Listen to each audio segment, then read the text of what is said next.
la capsule précédente, on a tapé des rythmes sur des débuts de chansons que tu connaissais. Et l'instrument qu'on entendait dans ces débuts de chansons, c'était le drum, la batterie. Je t'avais dit aussi dans la capsule précédente que dans celle-ci, dans cette capsule-ci, on parlerait du drum, de la batterie, de son rôle de première importance dans un groupe de musique qu'on peut appeler aussi un band de musique. À ce sujet, je vais te présenter les parties de la batterie, du drum, et je vais aussi t'apprendre quelques termes en anglais. Bien entendu, je vais te montrer les mots français pour chacune des parties, mais je dois te dire aussi comment ces morceaux s'appellent en anglais. Pourquoi? Parce que dans le milieu de la musique, si tu fais de la musique avec d'autres musiciens, c'est pas mal toujours le terme anglais qui est utilisé. Donc, tu le sauras et libre à toi de l'appeler en français ou en anglais. De mon côté, dans la plupart des capsules, quand je ferai référence à ces morceaux, j'utiliserai tantôt le terme anglais, tantôt le terme français pour habituer ton oreille à entendre les deux. Donc, la batterie, le drum, comporte plusieurs morceaux et d'une batterie à l'autre, ça peut varier énormément. Comme tu peux voir ici, il y a toutes sortes de batteries plus ou moins équipées. Mais je vais te montrer les 3 morceaux de la batterie qui sont les plus importants. Et ils font partie de n'importe quelle batterie, qu'elle soit un petit peu équipée ou très équipée. Ces 3 morceaux sont toujours là car ils sont les plus importants. Ce sont eux qui donnent la pulsation. Donc, morceau numéro 1.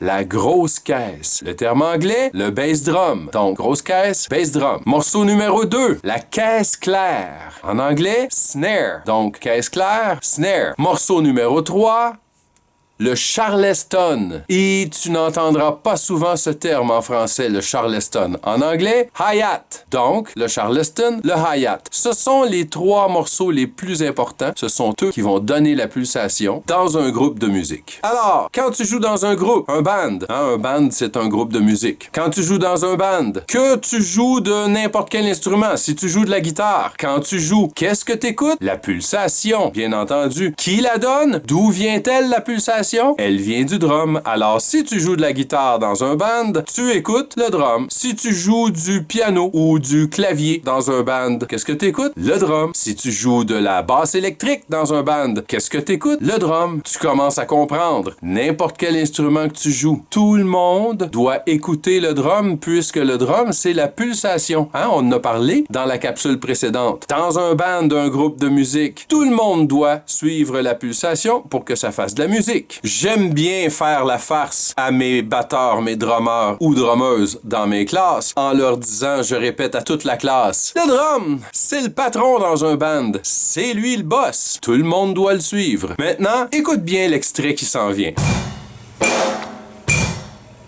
La vitesse est lente, n'est-ce pas? Qu'est-ce qu'on fait déjà quand la vitesse est lente? On subdivise les temps, on les coupe en 2. En ajoutant quoi? On ajoute un « et » entre chaque temps. Regarde bien cette vidéo. Dans cette vidéo, c'est la même vitesse. On a subdivisé en ajoutant un « et » entre les temps. Et regarde quel instrument. C'est le hi-hat, le charleston, qui subdivise les temps. Autrement dit, il fait aussi les « et ». Alors, comme tu peux voir, le bass drum joue sur le 1 et le 3, le snare joue sur le 2 et sur le 4 et le hi-hat fait tous les temps et les « et ». Alors, je te laisse observer.